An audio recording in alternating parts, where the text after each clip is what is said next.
Welcome to another unit of the ISM exercise set Business Mathematics. This unit we're going to talk about linear systems of equations and how to solve them. For this, let's take a look at the exercise. Here, calculate if possible the solution of the following linear system of equations. If the system is not solvable, show this. So here we have this linear system of equations. And we could just start and calculate the determinant of the left-hand matrix, because if this determinant would be 0, then we have two choices. Either there's no solution to the linear system of equations, or there's an infinite amount of solutions. So then we would know beforehand that we need to take care when we calculate this. With a determinant different from 0, this would mean that our linear system of equations has exactly one unique solution. Okay, we're not doing this here, we're just directly starting solving this system. For this, we're copying the left-hand matrix, make a large vertical line, and copy the right-hand side vector. Then we're going to change what we have here by applying the different steps, different parts of the Gauss algorithm to achieve 3 stages. First off, we want to change it so that the matrix on the left is an upper right triangular matrix. The second step, we want to make all the diagonal elements of this matrix to be 1. And finally, we want to make it a diagonal matrix, meaning we want to get rid of all the values above the diagonal. Okay, so how can we proceed here?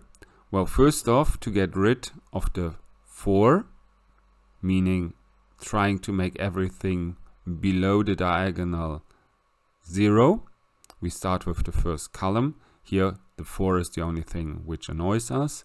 So we can get rid of this by subtracting 2 times the first row from the third.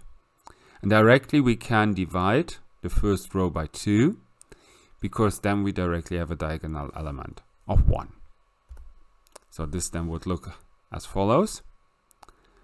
And then, well, the only thing stopping us from our first goal is the -1 in the third row.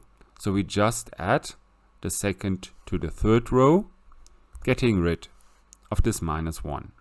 Then we achieved the first of our goals. We got an upper triangular matrix.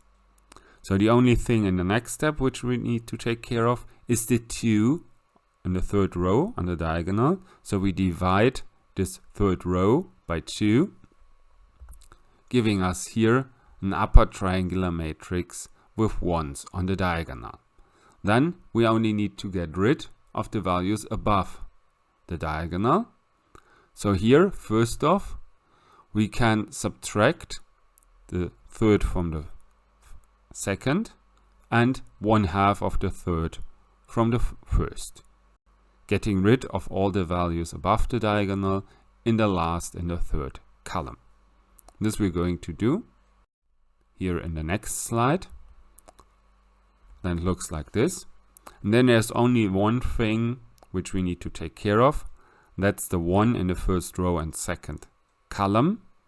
So here we can get rid of this by subtracting the second from the first row, giving us this result. So here on the left, we have the unit matrix. And what's given on the right side of the vertical line, that's the solution of the linear system of equations. So what we see here is that our solution is x being -2, y being 8, and z being -6. This also shows that we have one unique solution, and that's always the case if we actually manage to get a unit matrix on the left side.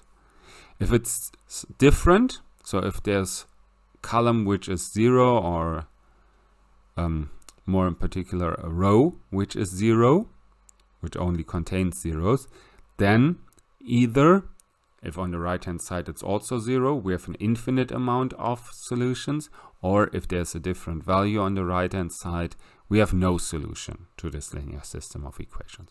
However, here we get a unit matrix, so there's one unique solution to this linear system of equations. And well, we have the solution, so we finished successfully with this exercise. Well, I hope you enjoyed listening to this. And if you want to see more of this type of exercises, feel free to visit the rest of this exercise set and take a look at the corresponding playlist. I'd say goodbye and see you next time.